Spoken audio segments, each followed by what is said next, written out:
ఈరోజు దేవుని మాట ఇర్మీయా గ్రంథము 31వ అధ్యాయము 33వ వచనం. ఈ దినములైన తర్వాత నేను ఇశ్రాయేలు వారితోనూ యూదా వారితోనూ చేయబోవు నిబంధన ఇదే. వారి మనసులలో నా ధర్మవిధి ఉంచెదను, వారి హృదయం మీద దాన్ని వ్రాసెదను. యెహోవా వాక్కు ఇదే. ఈ దినములైన తర్వాత ఏ దినములు? దేవునికి లోబడకుండా, దేవునికి ఇష్టం కాకుండా, దేవునికి దూరంగా, దేవునికి సమీపంగా లేకుండా, ఆయన కృపకు దూరంగా ఉంటూ, ఆయన కనికరం గల హస్తాల్లో ఉండకుండా దూరంగా ఉన్న దినములు. ఈ దినములు అయిపోయిన తర్వాత ఏం చేస్తాడంటే దేవుడు, నేను ఇశ్రాయేలు వారితోను యూదా వారితోను చేయబో నిబంధన ఇదే. వారి మనసులలో నా ధర్మవిధి ఉంచెదను. ఎప్పుడైతే దూరంగా ఉన్న పరిస్థితులు నాకు నీకు ఒకప్పుడు ఎప్పుడైతే ఆయన ధర్మవిధిని మన హృదయంలో ఉంచాడో మనం ఆయనకు సమీపంగా అయ్యాము. ఎవరు చేసుకున్నారు? దేవుడే చేసుకున్నాడు. దేవుడే ప్రేమించాడు. దేవుడే కృప చూపాడు. కాబట్టి ఒకప్పుడు మనం ముందు చెప్పుకున్న పరిస్థితులన్నింటినీ తొలగించి ఆయన ఒక కనికరం గల హస్తాల్లో భద్రపరుస్తూ, ఆయన కనికరం గల హస్తాల్లో ఉంచుకోవాలని ఆశపడి ఆయన ఏం చేశాడు? ఆయన ధర్మ విధులను మనకు నేర్పడం జరిగింది. ఇశ్రాయేలు వారితోను యూదా వారితోనూ చేయబో నిబంధన ఇదే. వారి మనసులలో నా ధర్మ విధి ఉంచేదను. వాక్యం వింటున్న నాకు నీకు మనందరికీ ఆయన ఏం చేశాడు? ధర్మవిధి ఉంచాడు.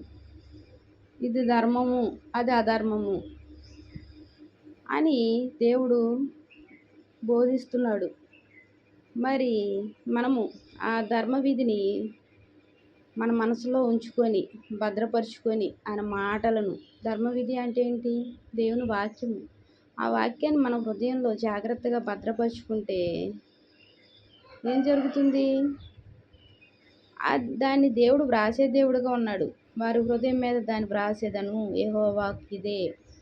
అయ్యో వాక్యం చదువుతున్నా మర్చిపోతున్నాను, అయ్యో బైబిల్ చదవలేకపోతున్నాను, అయ్యో ప్రార్థించుకోలేకపోతున్నాను, దేవుని సన్నిధికి వెళ్ళలేకపోతున్నాను, సరిగ్గా దేవుని సన్నిధికి వెళ్దామనే సమయానికి ఏదో ఒక ఇబ్బంది, ఎవరో ఒకరు బంధువులు వస్తున్నారు, ఇలాగా కాళ్ళ నొప్పులు, రకరకాల బలహీనతలు, బంధకాలు వెంటాడుతున్నాయి. అయ్యో చాలా రోజులు అయిపోయింది ఆయన ఒక దర్శనం చేసుకోవడం అని బాధపడుతూ కుమిలిపోతున్నా నా ప్రియమైన దేవుని మాట వింటున్నా నా సహోదరి సహోదరులారా, దేవుడు ఏం చెప్తున్నాడంటే 33వ వచనము, యూదా వారితో వారి హృదయం మీద దాన్ని వ్రాసేదను. యెహోవా వాక్కు ఇదే. ఎప్పుడైతే ఆయన హృదయం మీద వ్రాస్తాడో మనకు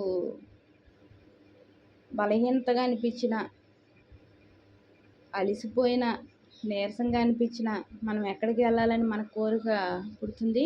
దేవుని సన్నిధికి వెళ్ళాలని ఆశ పుడుతుంది. ఆయన ధర్మవాక్యంను, ఆయన ధర్మ విధులను అనుసరించాలని ఆశ పుడుతుంది. ఆయన వాక్యంను చదవాలి అనిపిస్తుంది, ప్రార్థించుకోవాలనిపిస్తుంది.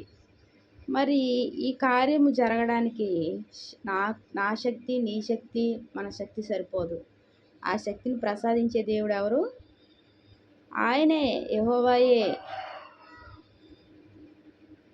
ఆయన నిబంధన చేస్తున్నాడు, మన మనసులో ధర్మవిధిని ఉంచుతానంటున్నాడు. ఆయన ఉంచితే మనం ఎటు తొలగిపోలేము. ఆయన మన హృదయం మీద వ్రాస్తే అది మనకు ఆశీర్వాదం. మన హృదయం మీద వ్రాస్తే మన ఒంటికి ఆశీర్వాదం, మన ఇంటికి ఆశీర్వాదం, మన కుటుంబ సభ్యులకు ఆశీర్వాదం. మరి ఈ రోజు నుంచి మనం ఏం చేయాలి? ఆయన రాస్తాను అంటున్నాడు, ధర్మవిధిని ఉంచుతాను అంటున్నాడు మనసులో. మనం కూడా ఆయన ప్రేమిస్తూ ఆయన వాక్యంను వ్రాసాడు కాబట్టి దాన్ని భద్రంగా కాపాడుకుంటూ మనసులో ఉన్న వాక్యంను మన కంటికి ఎదురుగా కనపడేలాగా మనం చేసుకుంటే మన జీవితాలు ఆశీర్వదకరంగా మారుతాయి. దేవునికి వందనాలు. ప్రార్థన చేస్తున్నాం. మహాప్రేమగల తండ్రి, కృపగలైన నీకు ఎన్నో వందనాలు, స్తోత్రాలయ్యా తండ్రి. ఇప్పటి వరకు ప్రభువా నాయన తండ్రి, నీ వాక్యము మా హృదయంలో లేని పరిస్థితి తండ్రి నాయన, ఇప్పటి నుంచి ప్రభు, ఈ సమయం నుంచి ప్రభు మా హృదయాల మీద నువ్వు రాస్తానంటున్నావయ్యా. నీ ప్రేమను బట్టి వందనాలయ్యా.